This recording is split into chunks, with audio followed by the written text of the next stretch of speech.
Jeff said, I will be talking about Web 2.0. I'm glad to see you here. The fact that you're here and that you are interested in this topic indicates that you are interested in inexpensive and very effective ways to build your business. And I'm going to show you, we may not have a case study, but I'm going to show you lots of interesting case studies, I think, here that will demonstrate how this is happening.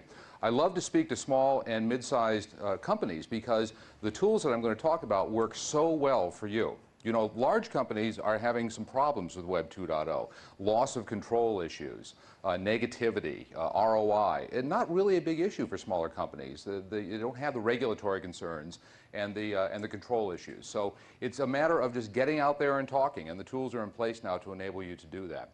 A little bit about how I got into this. As Jeff said, I was in information technology journalism for over 20 years. I actually interviewed Larry Ellison for the first time in 1983, so I'll go way back with Oracle. And when I left that business about 3 years ago, I was striking out on my own, and I went to an event that was run by Massachusetts Software Council, a very interesting event on open source. And after the end of the program, the organizer said, is anybody going to blog about this?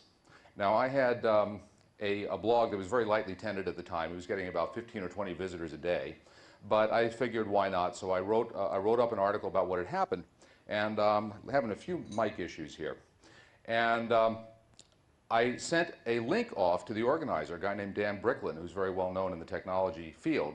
And he posted a link on his blog. Now, as I said, my blog was getting about 15 or 20 visitors a day. In the following 2 days, I received over 700 unique visitors to my blog.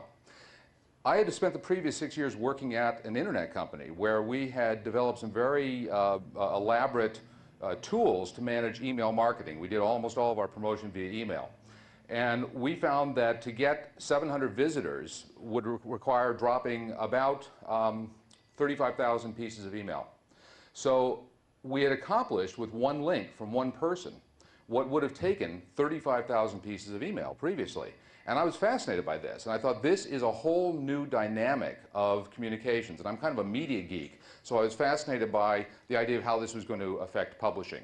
And that's how I got into this, how I wrote the book. The book is about influence. It's about this one link, 700 visitors factor that individuals now have the capacity to influence and move markets in very fundamental ways. Let's move ahead. I'm going to show you a video to start off that I think perfectly encapsulates this new phenomenon I'm going to talk about.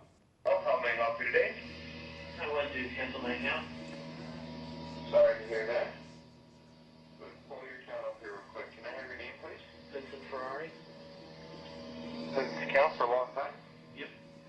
It's just quite good. What was causing on turning this off today? I just don't use it anymore. Do you have a high-speed connection like the DSL or cable? Yep. How long have you had that? The high-speed? Years. Well, actually, I'm showing a lot of usage on this account. Yeah, a long time ago, not recently. Okay. I mean, is there a problem with the software itself? No, I don't use it. I don't need it. I don't want it. I just don't need it anymore. Okay. So when you use it, use the computer, I'm saying, is that for business or for? Dude, what difference does it make? I don't want the AOL anymore. Will they cancel it? Last year was 540. Last month was 545 hours of usage. There's a lot of transitions coming up. Can I just point at you when I want you to click? Cancel the account. Well, explain to me what's more. I'm not explaining anything to you. Cancel the account. Well, what's the matter, Rich? I'm just trying to help here. You're not helping me. You're helping me with Yeah, I am trying to help. helping me. Listen, I called to cancel the account. Helping me would be canceling the account. Please help me and No, it wouldn't actually. cancel Turn off your account. Cancel the The worst account. thing that. Cancel the account. Okay, 'cause I'm just trying to figure. Cancel the account. I don't know how to make this any clearer for you. Cancel the account. When I say cancel the account, I don't mean help me figure out how to keep it. I mean cancel the account. Oh, so I don't know what anybody's done to you then. Could you please Because cancel the I'm account? Alright, someday, when you calm down, you're going to realize all I was trying to help you, and it was actually in your best interest to listen. Wonderful. Okay. The opening chapter of my book describes what happened in this interaction. The fellow on the phone is named Vincent Ferrari. He's a programmer, works out of the Bronx, and This was about 20 months ago. He called AOL to cancel his account. Now, he had heard that AOL had these very onerous customer retention policies, and so he decided to record it because he thought it would be fun to share with a few friends. So on June 13th, 2006, he calls to cancel his account. He sits on the recording for about a week, and then he posts it on his blog. He has a blog called Insignificant Thoughts. It's a fairly well-read blog, but that's not what really made this story take off. The following day, he sent an email off to a website called Consumerist. Consumerist is part of an emerging breed of websites that aggregates consumer experiences and really serves as kind of a new age consumer reports. So on June 21st, Consumerist posts a link to this audio file under the heading of the best thing we've ever posted. Vincent Ferrari runs his own web server. His web server crashed in the next hour after that item was posted from the weight of over 300,000 requests for downloads of the audio file. The next day, the server is back up. The story goes live on Digg, which is a social bookmarking site where people vote on stories, and the web server crashes again. The following day after that, move ahead, 2 days after that, the story makes it in the New York Post. It makes the jump to mainstream media. This is a very important factor in the spread of viral phenomena.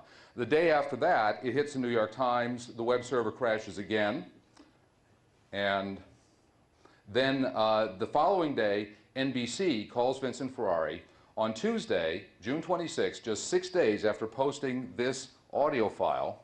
Vincent Ferrari is interviewed by Matt Lauer on the Today Show, which plays the clip that you just heard. 3 weeks after that, Nightline runs a profile of Consumerist that features about a 6-minute profile of Vincent Ferrari and again plays the clip. So by the time this is all over, tens of millions of people have seen this, have experienced this one interaction between two people. Search plays into the game as well. Prior to June 20th of that year, if you had entered Vincent Ferrari and AOL into Google, you would have gotten nothing. But today you get over 17,000 responses. And of course, nothing ever dies on the web. It lives forever. The original file is out there. More than 1,000 comments on his blog, Insignificant Thoughts, from people who were outraged over AOL's customer service. AOL stood by and watched this thing unfold. They were completely unprepared for it. They really shouldn't have been, because they obviously had a major customer service problem. While this thing sort of swept over the internet. And conventional marketing wisdom has always been that a dissatisfied customer shares an experience with 10 people. But today they can share it with 10,000 people or 10 million people in an extreme case like this.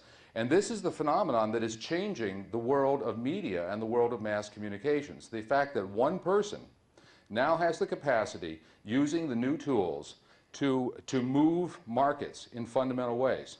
Your 15 minutes of fame may in fact really be that. You may achieve a global audience for an experience or in a story that you have to tell.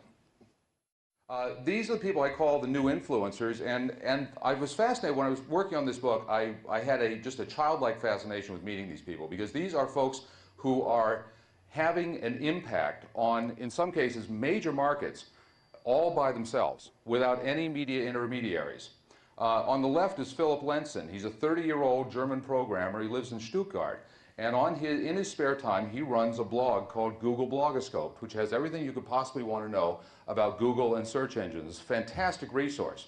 90% of the content for his blog comes from his readers, which include Google employees, by the way, who tell him about things that are going on inside the company, about interesting tricks that they've discovered, how to use Google, how to get more out of their search optimization, how to use Google more effectively. He's getting 4 million unique visitors a month. And he does this all by himself in his spare time. It's not his full-time job. Paige Henninger and Gretchen Vogelsang are two mothers out of the Vienna, Virginia area. They have 7 children between them. They have a wonderful chemistry. For years they've been getting together a few times a week and talking about the ins and outs of being mothers of young children. And about 2.5 years ago, Gretchen's husband, who's a public relations guy in the Washington, D.C. area, came home, and he was all excited about a new phenomenon called podcasting. And he thought that podcasting, as you probably know, is recording audio files which are posted on a web server. Essentially, it's downloadable radio, only it's done without any radio stations. Anybody in this room can podcast. And he thought they would be great to capture their great chemistry and to use and to broadcast it through this medium. So they slapped together a website. They called their program MommyCast. They recorded the first couple of programs. They thought they'd do maybe 4 or 5 programs. They'd share it with some friends and family, and that would be it. Well, one thing led to another. They got lucky. And about 3 months later, when Apple relaunched iTunes with podcast support, Gretchen and Paige were on the homepage of iTunes for a week. The traffic took off like a rocket, and as did their careers. That fall, Dixie Cup came in with a 6-figure sponsorship because the audience that these 2 women were reaching were the perfect audience for their back-to-school campaign. Today, 2.5 years, should I just cut the mic? Okay, that's great. 2.5 years later now, today, MommyCast has recorded more than 250 programs. They have multiple 6-figure sponsorships. They have an estimated reach. Dixie Cup, which still sponsors MommyCast, estimates their reach at over 15 million listeners per week. And in late that year, they devoted a program to a movie that was in limited release in the U.S. at that time. They thought it was a great family movie. It was called March of the Penguins. They spent an hour talking about March of the Penguins and recommending it. Universal Pictures now attributes a quarter of the gross of that film, a $100 million film, to the viral buzz that was started by MommyCast. And to this day, it's just the 2 of them. They still record every program out of Gretchen's bedroom. You should listen to it. It's a wonderful program. They have a global listenership, tens of millions of people, and they have no infrastructure. There's no radio station, there's no broadcast license, there's no corporate entity behind them. It's just the 2 of them doing this all by themselves. They have turned down multiple requests to take their show to terrestrial radio and even television because they don't want to give up the control that they have, and they absolutely love what they're doing. They're a perfect example, I think, of how small businesses and individuals can use these tools to spread their message globally. Steve Hall has a blog called Ad Rants. He was a mid-level advertising guy in the New England area for 20 years, never really made it much up the hierarchy of the agencies he was at. In 2001, he was laid off, and he started blogging. He was really one of the first bloggers to write about advertising. In 2003, he was working for an ad agency. He had a conversation with his boss in which his boss told him, we're not going to invest big in the internet because we're not convinced it has any staying power. Now, at that time, Ad Rants was getting over 10,000 unique visitors a day. Steve Hall saw the writing on the wall. He quit the agency and he went full-time into Ad Rants. Today, he is doing over 50,000 daily visitors. Small numbers compared to something like MommyCast, but think of the audience. These are advertising people. On Madison Avenue, Ad Rants has almost as much influence as publications that have been around for many, many years. And it's just Steve Hall. 50,000 visitors a day. He's doing this full-time. He's making a very good living at it. And it's just him. He has no support staff. He does the whole thing out of his little home office. So these are the kinds of economies, too, that people are seeing with these tools. You don't need broadcast licenses and printing presses and all of the old trappings of media. You do it the right way, you hit the market at the right angle, and you can have tremendous amount of success for very little cost. Dave Taylor is an entrepreneur out of the Boulder, Colorado area. He has a blog called Ask Dave Taylor. He solves technical questions for people. It's very helpful if you have questions about how to use your PC. He does it all by himself. He's turned his business full-time into an internet consulting business, and he gets speaking engagements. He travels around the world speaking about the internet and speaking about how to use personal technology. It's his full-time job. It was all started by his blog. Alex Bosa was a doctoral student at the University of California, San Diego. He was fascinated by hoaxes, by 19th century patent medicines and shysters and all of the old circus performers, and he was writing his PhD thesis on that. He discovered that he was getting much more fulfillment out of posting his research online and getting feedback from his community than he was by interacting with his professors. He eventually completed the PhD thesis, but he maintained Museum of Hoaxes as a full-time website. Today, he works full-time out of his home doing Museum of Hoaxes. That's his job. He's published 2 books on the topic, and he's a world-recognized authority who goes around the world speaking on the subject of hoaxes. It's just Alex. There's nobody else. Thomas Mahan is a tailor on Savile Row in London who makes fine handcrafted suits. 3 years ago, he decided that he wanted to tell people why a suit could be worth $2,000, why it was actually reasonable to pay $2,000 for a suit. And so he started his blog, English Cut. And he fills it with photos and stories, and he talks about the fine craft of tailoring. And his business has gone through the roof. He's tripled his business. Almost all of his growth in his business has come from offshore. He used to come to the United States once a year for a week, and he would have to scrounge for business. Now he comes to the United States twice a year for a week each. He has people lined up out the door for him to take their measurements. His business, what he has done is uncovered for a global audience a secret that only he knew, only a few people knew.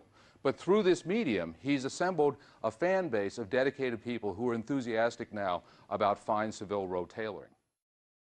All of this is rolling up to huge changes in the world of media, and this is relevant to you, I think, because whether or not you are a media professional, media is an important way for you to reach the customers that you need to reach. You can do it through Inc. magazine, you can do it through Inc.com, but you can also do it yourself. And you can do it through a variety of roll-up websites now that aggregate content and feed it back to audiences that have very specific interests. It was dramatized by the president of media group for Martha Stewart Living, Omnimedia, who last month said the media world has changed more in the last 5 years than it has in the last 50, and it will change at that rate again in the next 5.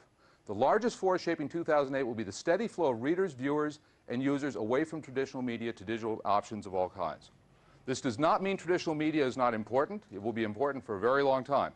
But it means that the spheres of influence are spreading out now. They're becoming much more decentralized. We have many more ways to reach our readers, to reach our customers. You don't have to rely on the traditional mechanisms as much as you did anymore, if you do it right. These are some of the types of social media you can use: discussion forums, blogs, microblogs like Twitter. Does anyone use Twitter here? Podcasts, social networks, Facebook, LinkedIn, like that. Social bookmarking sites, huge traffic drivers, and something that you really need to become familiar with as you establish your online presence. Online video, great potential for small business to use online video. I'll show you a great example of that later. Recommendation engines, social shopping engines, where your customers actually recommend your products to other customers.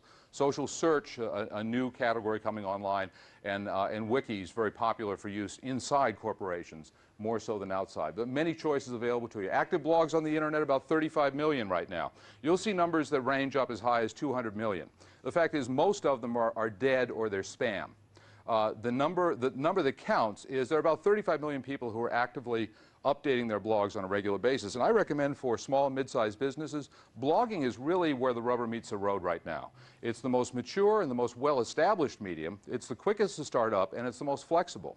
A lot of people think, well, I can't get into this. I can't blog right now because everything is already being covered. Everything's already being written about. It's not true. I was working with a client recently that was a healthcare company that was trying to do, they were interested in starting a blog for New England seniors. And we did some research on the market. We found out there was nothing out there. There was nothing out there that was even close to what they were trying to do. Great opportunity, sweet spot open for them. You'll often find that the topics that you want to talk about online are not well covered, or even if somebody is doing it already, they're not doing it very well. So getting in there, starting your conversation, sticking with it is actually a differentiator. A lot of opportunity still online.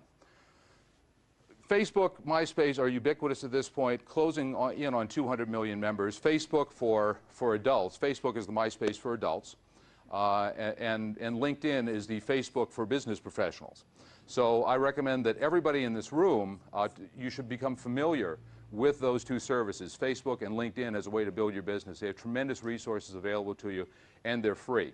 YouTube, 66 million videos, number of new photos on Flickr. Photo sharing, one of the great underused opportunities for promoting your business. I'll talk a little bit more about that. 1.5 million new photos a day on Flickr. More important than that, though, is how people categorize the photos, the groups that they form around their photos. Meanwhile, U.S. newspaper circulation in a long-term slide that is deepening right now and has become a crisis. The average age of a network evening news viewer is now 60. The average age of a daily newspaper reader is now 55. Only 18% of people between the ages of 18 and 34 read a newspaper regularly. So you can see where that business is headed. Meanwhile, print budgets are getting cut. B2B marketers cutting their print budgets. 2008, 13.5%. Only 1% are cutting their online budgets. By several accounts, the internet will be the largest advertising medium in the world by 2011 or 2012. When you think about that, Netscape went public in 1994, generally considered to be the beginning of the internet revolution. Within 17 or 18 years, it will be the largest advertising medium in the world. Remarkable change in our behavior and in the way we market ourselves in a very short time. Why is this all happening now? Several factors coming together. One is cheap technology, simply the fact that hardware is cheap, software is cheap or free. The software that powers the internet now, the software that powers Google is almost all free software. The networks are fast, that we have over 60% of the US population now has broadband in the home. It's 100% of businesses. So a lot of these technologies, particularly like video sharing and photo sharing, require high-speed connections. Those are in place. By the way, the US is not even in the top 20 countries internationally in broadband penetration. Southeast Asia is far ahead of us. The Nordic countries are far ahead of us. In Korea right now, broadband penetration is approaching 90%. So if you're looking to build your business internationally, well, I'm sure many of you are interested in that, these global audiences are more wired and more hooked in than we are. Google, a big factor, not just because Google was the first search engine that really figured it out, that searched the way you wanted it to search, but because Google invented a concept called AdWords and AdSense, which allowed people to monetize small markets. People were able to build websites since the early 90s, but there wasn't really a way to make money with them. With Google AdWords, there is. Google AdWords is a way to monetize small markets. Maybe not a lot of money. You don't make a lot of money with Google AdWords. Most people don't. But what you'll see is increasingly startup companies in the internet space are relying on Google AdWords as their primary source of revenue. And when you take these other factors into account, the low cost of starting websites these days, you can actually make a profit at a fairly small traffic level. Guy Kawasaki, who's an entrepreneur and a venture capitalist in Silicon Valley area, tells of how his latest venture, it's a website called Troomers, was launched on a budget of $13,000. He said that 5 years ago it would have cost him $500,000 to do that. But because all the cost factors have changed so dramatically, it's much faster, it's much cheaper, and when you get down to that level, and you take something like Google AdWords, it's economically viable at a much lower level than it was before. It's all part of the long tail principle. Are you familiar with the long tail? Who's familiar with this idea? So explain it. The long tail idea is that the top 100 titles on Amazon sell about as many copies as the other 2.5 million titles collectively. Right? If you take everything that sells more than 0 in a month and you add them all up, the bottom two and some million equals about the top 100. The power of that is that until recently it was impossible to monetize those other 2 million titles. It was impossible to monetize small markets. Consider the potential for small business. You've got 450,000 people today. These are eBay's numbers. 450,000 people today make their living primarily by selling on eBay. Right? If all those people work for eBay, it would be the second largest retail company in the world. But they all work for themselves. They all do it in their spare time. And what eBay has enabled is for people who have very specific spheres of expertise to make a living, which they could not have done with a conventional storefront a few years ago. It wasn't economically viable. So if your expertise is in Civil War memorabilia, or handcrafted leather shoes, or macrame, or constitutional autographs, you can actually make money on eBay, which you could not have done before there was an eBay. What's happening now, when we talk about Web 2.0, is that democratization is extending to information. So whereas a few years ago, you could not get your message out without a huge investment going through conventional mainstream channels or direct marketing channels, you now can get your message out for practically no money. Doesn't mean anyone's going to listen to it. You have to do it right. You have to sweat a few basics.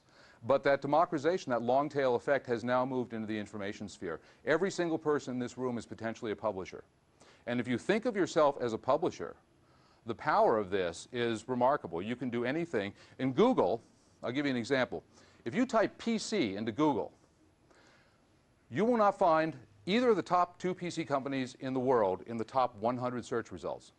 Dell and Hewlett-Packard, they are not in the top 100 search results. In fact, the only computer company that is in the top 100 search results is a company that does not even use the term PC. It's Apple, because they have a page about how to move to the Mac from the PC. What you do find, if you look at those search results, is lots and lots of articles about how to use technology, about how to use PCs more effectively, how to buy them and make them work. What does that tell you? It tells you that Google is tuned to give people advice, not to give them sales pitches. And what that means for all of us is that if we are wading into this world, we need to do it by engaging people about topics that are really meaningful for them, not delivering search results. Google is hard-coded, not delivering sales messages. Google is hard-coded to suppress sales messages in their search results. It's a remarkable phenomenon. And I think it's very good for the people in this room, because if you're a small, medium-sized business, you probably have expertise, you probably have outstanding customer service, great customer loyalty, and you don't have the trappings of the political trappings that hamstring large companies. Finally, the cost of storage continues to decline 35% per year. The amount of storage that now comes in an iPod 50 years ago, when disk storage was first introduced, would have taken a square mile of equipment, and cost hundreds of millions of dollars. And this price continues to decline 35% per year, the greatest deflation in the history of the world. What that means for us is nothing is cheaper now to keep information than it is to throw it away. Nothing ever dies online. And as we increasingly move to store our notes, our records, our relationships, our contact files online, all of this becomes a massive searchable database. And there's another factor that's made these social networks, these services, so viable, is that the cost of storage has fallen to practically nothing. In fact, Yahoo now will give you free unlimited email storage for life if you sign up for their free email account. It's pretty remarkable. Now, okay, so how does this play into our marketing? Well, who do consumers trust? We trust each other, right? We will trust the word of somebody we've never met over the word of a newspaper editor, because we believe that they have no baggage. They have no reason to mislead us. And we trust our friends. Our friend has a new car. We ask him how he likes the car. If he loves it and we're in the market for a car, we're going to take that pretty seriously. Yes, sure, we consult conventional media. Conventional media is very important for helping us to narrow our decisions down. But we know that our friends are our most trusted sources of advice. And when you come down to the success of social networks, that's where it's at. That's the reason. People trust each other, and it's a way for them to bond with other people and to share information. Social media takes off on this fact, and this is nothing new. I can remember in my career going back 25 years, we would do readership surveys, and we would consistently find out that peers were the #1 source of trusted advice. There was no way for a publication to break above that level. It's just that now we have the means for peers to talk to each other very efficiently. Podcasts, great opportunity. They're cheap, they're easy to produce, and they are a way to reach B2B customers. And I'll show you in a minute how effective they are at reaching B2B customers. I think social networks, as listening posts, they're fantastic for finding out what your customers and your prospects are talking about. As ways to efficiently manage your contact files, they're absolutely rock. And I'll give you a little bit more on that too. Social bookmarking sites will drive awareness. Anything that you do online has to be done with the concept of, is it searchable? You want to optimize it for search, and you want to optimize it for visibility through social bookmarking sites, which can drive enormous quantities of traffic to you in a very short time, as Vincent Ferrari found out. Online video, if you're good with video, you can have a lot of fun with it. And search engines. Google is the universal home page. If you're spending a lot of time and money on your home page of your site, you're wasting your time. Because look at your server logs. 90% of your traffic is coming from Google. And it's coming from referrals. Nobody's even seeing your home page. So that says that you should focus your energies on optimizing your site for search, not optimizing it to have a pretty front page. So success factors. Here's what I think, this is where we get into, I think, the nuts and bolts of what you need to know in order to optimize this for the use of your small, mid-sized business. #1 factor is all about small markets. And this is really hard for people to understand. In 2003, I wrote a year-end column. Every year I would write a year-end column where I predict trends in the information technology industry. And in December of 2003, I wrote the following words: "Blogging's wave has crested now that millions of online diarists realize that nobody is actually reading this stuff." Okay? The following month, there were about 1 million blogs on the internet, according to one of the major search services. By the end of that year, there were 40 million. In fact, I had completely missed the beginning of the biggest wave in publishing that has ever occurred. The reason I did that is I didn't understand small markets. I thought it was all about big, that unless you had millions of readers, it didn't make sense. What I missed was, you scratch the surface of any hardcore blogger, you'll find that they're very happy with 25, 30, 40, 50 regular visitors. They're ecstatic. My wife has a blog devoted to bunnies. She's a bunny fanatic, and she has a site called Bunny Blab. And she posts regularly about these 4 rabbits that are constantly underfoot in our house. And she has developed over the last 2 years a hardcore base of over 1,000 bunny lovers who come every week religiously to her site, listen to her podcast, and she has become an authority on rabbits, for whatever good that is.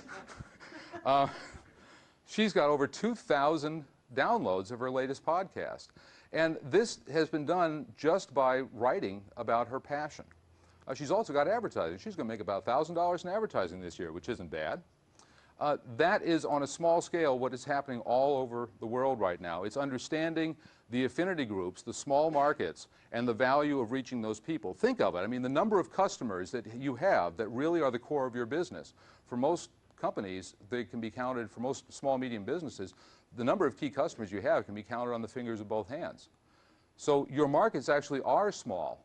It's just that we have this mass market mentality. Chris Anderson, who wrote the book The Long Tail, says that the 20th century in media will be known as the century of mass, where we learned how to do mass very well. We had TV networks, and we had big radio stations, and giant publishing empires. The 21st century, well, he thinks it's going to be the century of free, which is a different discussion. But it's where we really move into this understanding of collectively the power of small markets.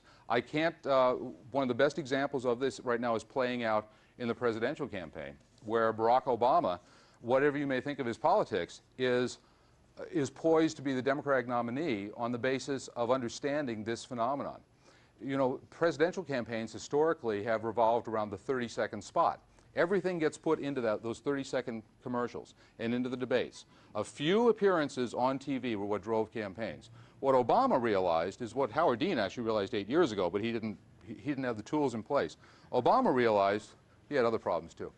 Obama realized that he is on TV 16 hours a day.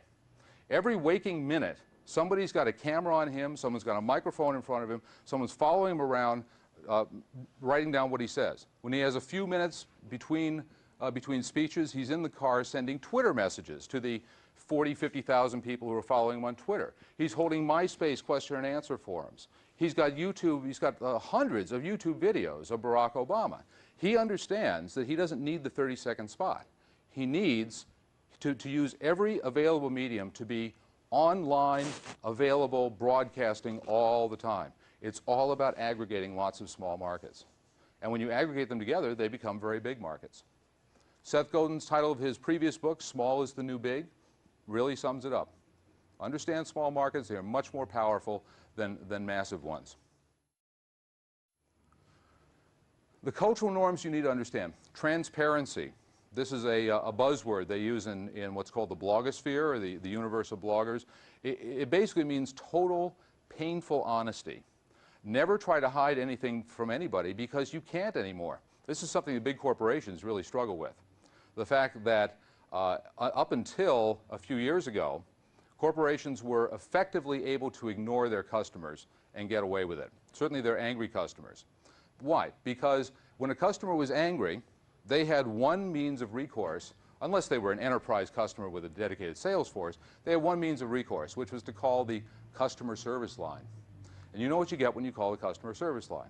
You get a disempowered, disenfranchised, hostile, cynical employee who hates their job only a little less than they hate you. And we've all had that experience, right? That's the customer service experience. As long as people couldn't talk to each other efficiently, that worked out okay. And bad customers bad customer experiences could be contained. Well, now people talk to each other. Now when people have a bad experience, they don't go to the customer service line. They go to their blog, they go to their Twitter account, they go to their Facebook account, they express their opinions that way. If you're not listening to those, you're missing out because your customers are talking about you. Yet surprisingly, in research that actually has not been released yet, I'm working on with the Society for New Communications Research, we investigated customer service, and when people use social media for customer service, we found out that people who had posted a complaint online, the majority, over 50% of them, said nothing happened as a result of posting their complaint online. Why? Why are these companies not listening? Why are you not responding to people when they go public with something like that? So big corporations still really struggling with this new dynamic. Doesn't have to be that way for you because your markets are probably smaller and you're closer to your markets. It's all about conversation, and it's all about individuals sharing stories. Sharing stories is so important. People don't respond to statistics. They don't respond to generalities. They don't respond to words like industry leading and state of the art. Those words are meaningless to them. They respond to stories. Why was Vincent Ferrari's story so powerful? Because everybody could relate to that experience. What can you do to tell your stories to the people you want to reach? Believe me, every writer knows this. Every movie maker knows this. Stories are what move people. When you're using these online media, use it to tell stories. Use it to engage in conversation. Invite response. Response is key. If you have a blog, make sure your comments are turned on. If you're using Facebook, be sure you're asking people to respond to you. Ask for advice, ask for help. Always encourage that conversation to go on. It's all about courtesy, sharing, attribution. 2.5 years ago, Forbes published a front page or a cover story called Attack of the Blogs, in which it stated that the bloggers were a mass of a teeming mass of cynical, nasty people with an agenda. And at that time, there was some truth to that. It's not like that anymore, because what's happened is that the people who are coming online now are academics, and they're doctors, and they're politicians, and they're teachers, and sports figures, and lawyers, and all kinds of professional people are using these medium now to express their opinions. The blogosphere actually has become more and more civilized as it's gone along. And in the process, it's developed some very rich standards of behavior without the benefit of any formal governance principles. There are no rules, there are no governing bodies, there's nobody in charge, and there never will be. Yet people collectively, without any structure, have reached a set of behavioral principles that is remarkably rich. So it's getting better. It gets better. That's the way new technology comes in, by the way. Disruptive new technology is always lousy when it first comes online. Transistor radios, personal computers, the internet, you name it, cell phones. It's always not very good when it comes online, but it reaches a new class of people. It turns up a new class of customers. And over time, it always gets better.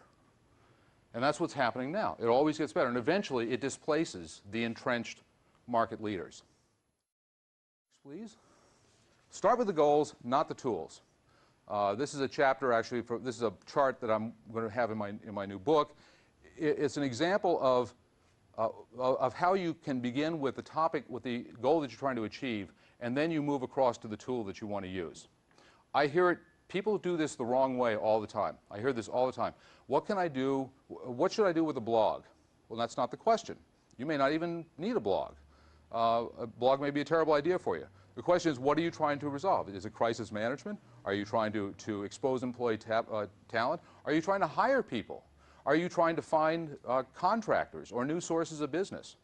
I may tell you that a LinkedIn account or a Plaxo account is going to be a whole lot more effective for you than a YouTube video.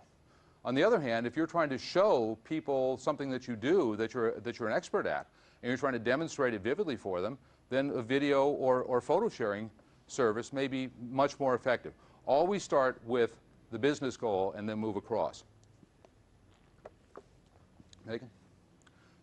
Blogs, as I said, are the low-hanging fruit. They are the most developed medium, and they're also the most flexible. Anyone in this room, unless you unless you're a complete technology klutz. Anyone in this room can go to a computer and be blogging within 3 minutes. All you have to do is go to blogger.com or wordpress.org or TypePad or any number of other services, and you can have a blog launched within 3 minutes. The fact that you do that doesn't mean that anybody's going to read it or going to find it. Okay, so there's all kinds of other, that's just the beginning. The easy part is launching the blog. The hard part is getting people to find it. These are just some examples of people who have done it right. And they also show the variety of topics. Engadget was started 4 years ago as a blog about consumer electronics. Now, there was no need for another publication about consumer electronics at that time. There was lots of, the newsstands were full of them. Why would anyone start a blog about consumer electronics? Because they realized that what the industry was lacking was speed, that the publications were very good at delivering reviews on 3-month production cycles. But so much was happening so quickly in consumer electronics that it would be a differentiator to publish very quickly. And so Engadget likes to say that they will publish an article before the interview with the executive is even off the phone. They'll post 15 to 20 times a day. They'll send a small team of reporters to Consumer Electronics Expo, and they'll blanket the place, and they'll post 100 items in a day, all about speed. Engadget got it right. They hit the market just right, and they today are doing more traffic than PC Magazine, which has been around for 35 years. Engadget, which has been around for less than 4, is beating them online. It's got a full-time staff of 6. It's another factor, by the way. The economics are amazing. You know, there's a site called Fark.com I like to point to. It's a very snarky, it's called a link log. It's a site that aggregates what other people are doing, points back to them, and then it comments on them in kind of a cynical way. There's an article in Fast Company on them last year. Excuse me, no, it was Business 2.0, I think. They're doing 40 million page views a month. Okay, by contrast, that makes them bigger than all but I think the largest 3 newspapers in the country. They have a full-time staff of 2 people. Now imagine if you're the Chicago Tribune with 1,300 people and your future is online and you're getting beaten online by 2 guys out of Indianapolis. What do you do about that? It's one of the reasons this is so vexing for traditional media. Write a blog about it, right. The economics are vastly different than anything we've seen. We see successful blogs and successful social network communities are being started and run at a cost structure that is less than half of 1% that of a mainstream media company, because everything is outsourced. They don't own anything. They own a computer, that's it. Everything else is, even the content is outsourced. So this is why, another reason why this is so disruptive is the economics are vastly superior to our traditional economics. Hacking Netflix is all about DVD rentals. This guy, he works out he's a PR guy, he works out of Connecticut. In his spare time he has a site about DVD rentals, which is a $1 billion industry, by the way. And he is getting 35,000 visitors a month, loyal visitors, and Netflix treats him like they treat the Wall Street Journal. Because even though his numbers are a lot lower than the Wall Street Journal's, every single person who's coming to that site cares about DVD rentals. Regret the Error does nothing but take mistakes from the media that are submitted by its readers and republishes them. It's a great site. It's an embarrassing site if you're in the media, because they do nothing but point out, you know, where you screw up. It's one guy out of Toronto who does this, and he's a major force in the media criticism industry right now. And on and on, on and on. This is the sweet spot, I think, the low-hanging fruit. What are they good for? Timely, frequently updated information. It takes 1 minute to post something to a blog. In fact, if you use Twitter, it takes less than that. Twitter is a text messaging, instant messaging, shared instant messaging service that primarily many of its users use cell phones. I can publish on Twitter, and I can have my blog entry of 140 characters appear on my blog, published from my cell phone. Very interesting stuff. We could do an hour on Twitter. Very interesting stuff going on there. Timeliness, though, I think is very important. The more, remember I mentioned search engines earlier? The more often you post, the better your search performance will be. There is no downside to being more frequent. Google loves frequently updated websites. One of the reasons, by the way, that small businesses have such a leg up on big businesses is that big businesses, their websites are so Byzantine and huge that they can't do anything. They can't optimize for search. They can't change the website. It's a year-long project to change the website. Small businesses don't have that problem. You can update frequently. You can search engine optimize. Google prefers, it's the great equalizer. Google prefers, it makes no distinction between the New York Times and you. As long as the content matches the search engine query more exactly according to the criteria that they use, they don't care how much money you have or how big an infrastructure you have. So it's the great equalizer. Timely, frequently updated information. Use photos, videos, audio, whatever you can, whatever you're comfortable with. Blogs are very flexible, can accommodate all of those. It's great for a single voice. It's very important to have a voice, a distinctive voice, if you're going to use a distinctive social media, because that's one key way of differentiating yourself. Fixed display, flexible organization. Blogs have two parts. There's a crunchy outer shell and there's a soft, chewy middle. The crunchy outer shell rarely changes. The soft, chewy middle changes all the time. Not that complicated. It's one of the great things about them. They're not complicated. And they do great on search engine. We could do a whole seminar just on that. Blogs, search engines love blogs. So you have, if you look at it, you're a small, medium business, you have multiple advantages over big businesses. You have flexibility, you have speed, and search engines like you. Three good reasons why to use these media. Megan? I love this example. I'll give you a couple examples of small business blogs that I love. Butler Sheet Metal is a company out of the UK that makes sheet metal. They bash sheet metal in interesting shapes. Now, this is one of the most boring things you can imagine, right? Well, at Butler Sheet Metal, they don't think it's boring at all. They actually think that they've got people who work there for 30 years and can make wonderful things out of sheet metal. And like English Cut, like the tailor I told you about, all they wanted to do was tell people about what a specialized field sheet metal is. And so they started this blog, The Tin Basher. One of their employees, Paul Woodhouse, wrote it for them. He wrote it in a voice that he described as being like I was talking to somebody at the pub. It's very engaging, it's very friendly. And they go around and he interviews people who are working on interesting things with sheet metal. And they got a profile in The Guardian early on in the UK. They doubled their business year one. Almost all of their business, their new business, is offshore. They've got about 3,000 people a day who come to their website and want to see what these guys are up to, what they're making with sheet metal. And they've established sheet metal as an art form. And their employees, by the way, are scrambling to get on this site. It's been the best thing for employee relations they've ever done. The cost to them is $12.95 a month, which is what the blog license costs. Podcasts, I think, really, you know, a lot of people, there was a big buzz about podcasts 2 years ago. It was it got in the Oxford English Dictionary, and some dictionary called it the word of the year. And then it sort of died out, and you don't hear much about it anymore. And they say usually when something goes mainstream is when people start talking about it, and that's exactly what's happened here. Podcast, internet audio program, you can record it with a $20 microphone and a PC, and free software, you can be podcasting. Okay, you can record your expertise, share your expertise, conduct interviews, you can do your own radio program, you post it up on a web server and people download it. It costs you practically nothing. I've recorded over 200 podcasts in the last 2 years. It's part of my business, is recording podcasts. The total equipment cost that I've invested is less than $150. It's my dirty little secret. And it sounds really good. And I've done it for a lot of clients, and they don't seem to care that I don't have thousands of dollars worth of audio equipment. Make it focus. Same things that apply to blogs you want to apply here. Focus it on helpful, interesting, engaging advice. A lot of people say, what's the optimal length of time for a podcast? It's whenever you run out of something interesting to say.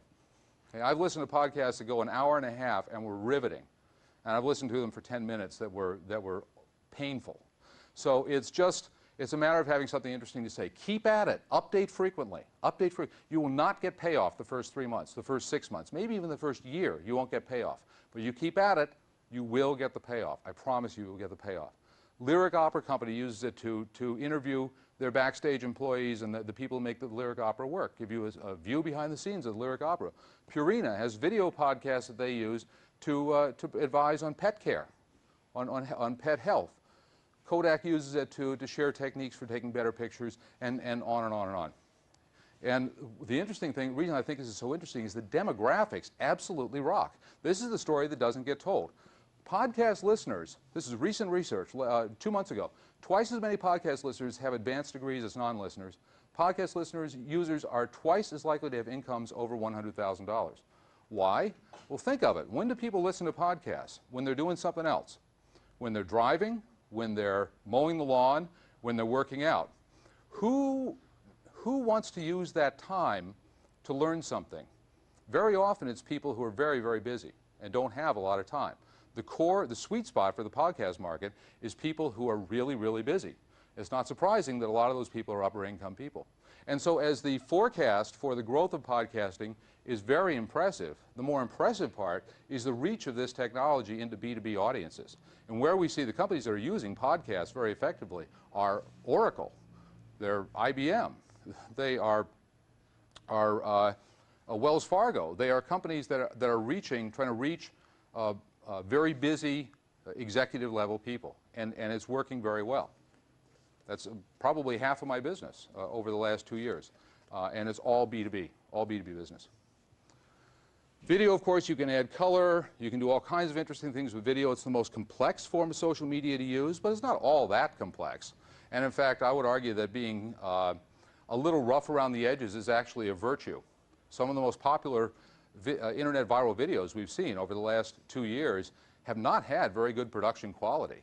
That's one of the reasons they're so popular. They feel genuine. Social networks are the new phenomenon over the last year. We've all heard about Facebook, how crazy it is, 60 million users, it's gone nuts. And there are hundreds. There are hundreds. There's a site called Social Networking God you should look up if you're interested. Actually, it's not what it's called, but that's what you should search on, Social Networking God. They have a list of over 350 social networks. All kinds of things. There's at least a dozen of them just for mothers. There's 6 or 7 just for seniors. There are social networks for doctors and for athletes and you name it, all over the place. Facebook, MySpace, YouTube are the big ones. They're the winners. They've already won. There's no more competition in social networks at that level. No one is going to beat Facebook at being Facebook. There are, however, the action is really moving into these special interests and these vertical networks, which I think is really where your opportunity is as a smaller business, because they offer you a more focused and highly engaged audience that wants to know about something that interests you. So if it's financial, if it's tax advice, you'll probably find social networks for people. There are personal financial social networks where people will share information. Now, why are they so hot all of a sudden? With this capability, there's nothing technically all that challenging about what they do. The reason social networks are hot are these factors: profiles, friends, and groups. Profiles is the big innovation. It's not new. Classmates.com was doing it 10 years ago, but Facebook really figured it out. Profiles are, on a social network, everything that you do is linked to your profile. Your profile is your public persona, and is a kind of currency that you share. The more you contribute to the network, the more visible you become. Your profile is raised up the stack. On LinkedIn, you have a profile on LinkedIn. There is a feature on LinkedIn called Answers, where people who have expertise can respond to questions from the community. Some people have answer more than 200 questions a week, if you can believe that. I don't know how they do it. But the value for them is that the more questions they answer, the more their ratings go up, the more their visibility goes up. They become LinkedIn stars. And when you become a LinkedIn star, then it's easier for people to find you. If they're looking for your expertise, there you are, and you have a demonstrated expertise. Friends. This is very important innovation, because what social networks are doing is, to the greatest extent anyone has ever done, they're duplicating online the personal relationships that we all have. And the way this is being duplicated is by access to the profile.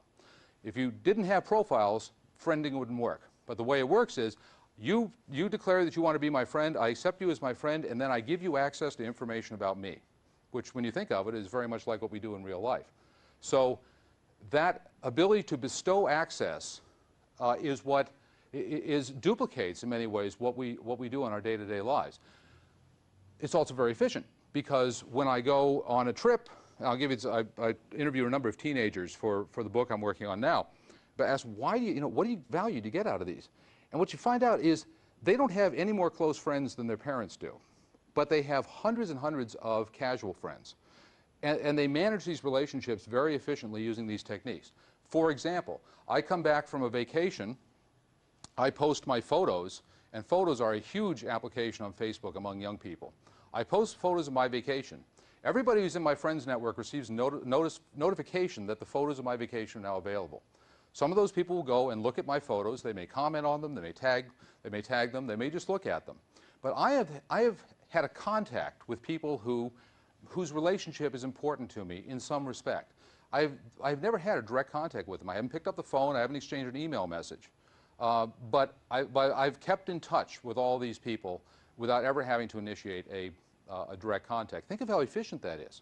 That's why people find, you see this a lot with teenagers, they love these tools because it enables them to have very large networks of hundreds of casual acquaintances that they can maintain contact with very, very efficiently. They don't have more close friends. I have asked over 100 teenagers in classroom settings and one-on-ones over the last 3 months, has anyone here ever formed a close relationship, a close personal relationship with someone entirely online? I've had one hand in all those people.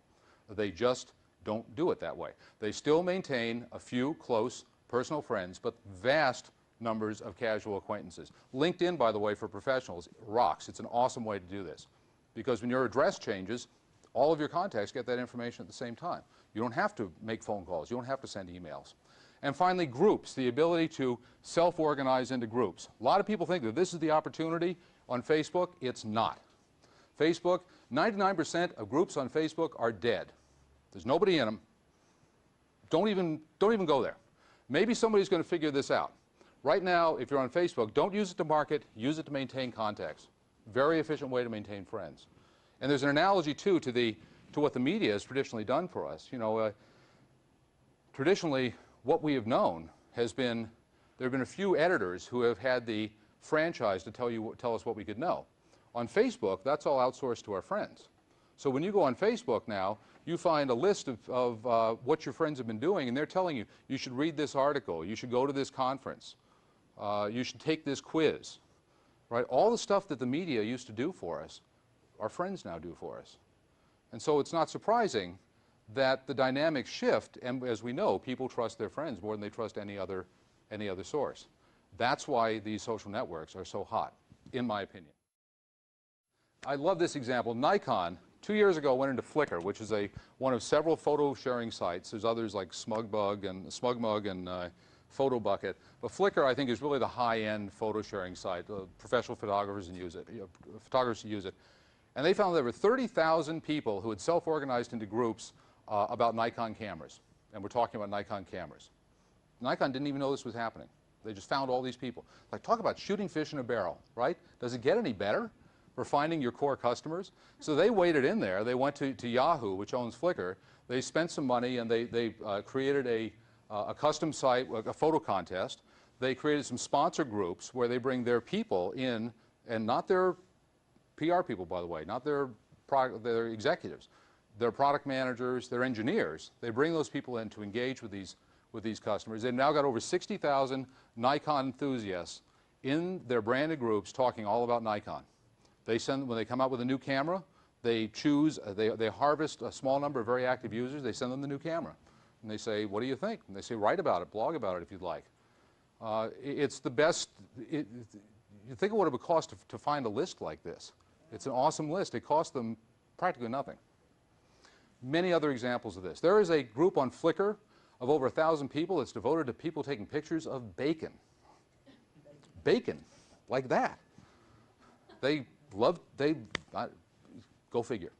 It's over 1,000 people in the Mini Cooper group that just take pictures of Mini Cooper automobiles. Hormel is not in the bacon group. I don't understand why not. BMW is not in the Mini Cooper group. I don't understand why not. These are fish in a barrel. Chances are that in the world that you inhabit, there are groups out there that have already formed. They may not be on Flickr. They may be somewhere else. And by the way, they won't be visible to Google. You know, Google indexes less than 15% of the web by most accounts. Vast majority of the web is off limits to Google. Nothing on Facebook, almost nothing on Facebook is visible to Google. So you have to go into these communities, these closed communities. You have to go in and look for this stuff. Very good chance that what you're good in, there's already some people who have already formed a group around it.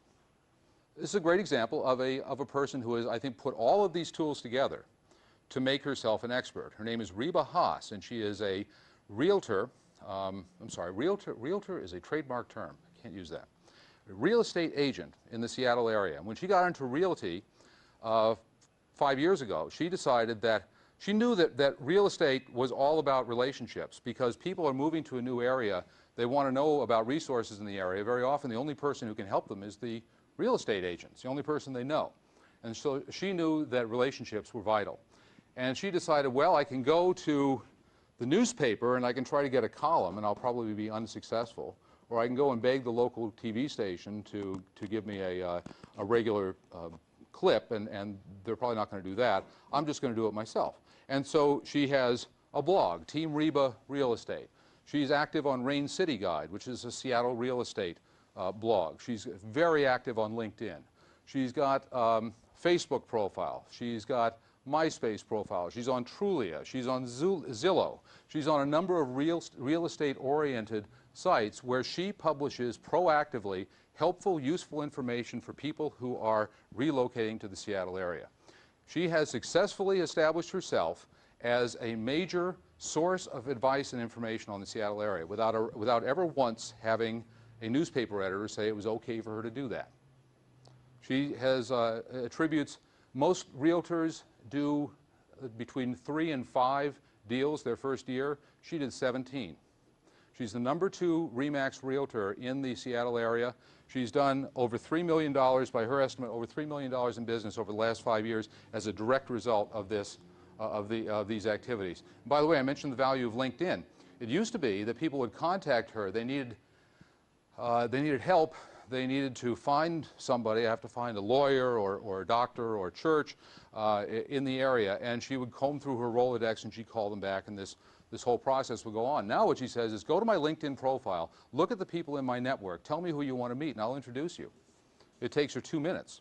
It used to take maybe a half hour, an hour. It takes her 2 minutes now. She leverages the power of that network to connect people without her really having to do much more than send an email. $3 million in business and another $1 million in the pipeline, she says. You can tap customer innovation. These are examples. I'll give you a couple of examples here. I think where you take social media to the ultimate level is when you actually involve customers in the product development process.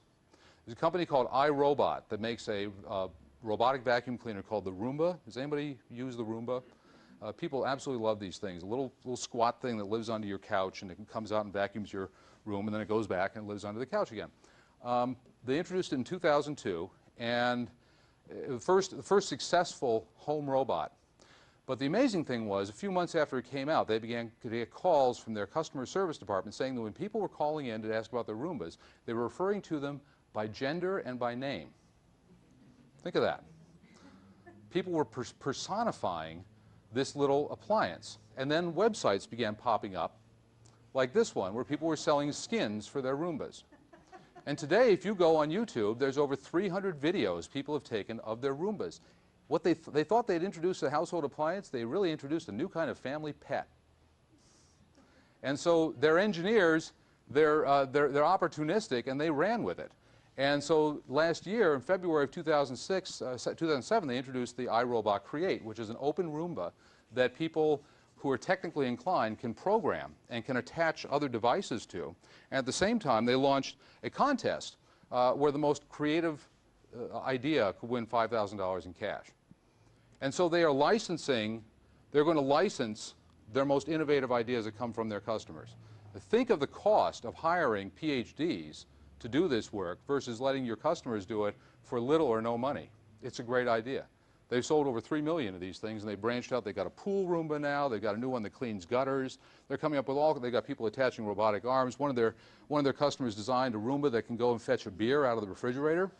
You know, I don't know if there's a big commercial market for that, but they at least proved that it could be done. Threadless is a company in Chicago that makes T-shirts. They produce over 250 new T-shirt designs a year. They have not designed a T-shirt in 5 years. All the T-shirt design is outsourced to their customers. Customers send in their designs, and they compete. Customers vote on the best designs, and the top vote getters are chosen, 5 each week. The 5 top vote getters are chosen as that week's design.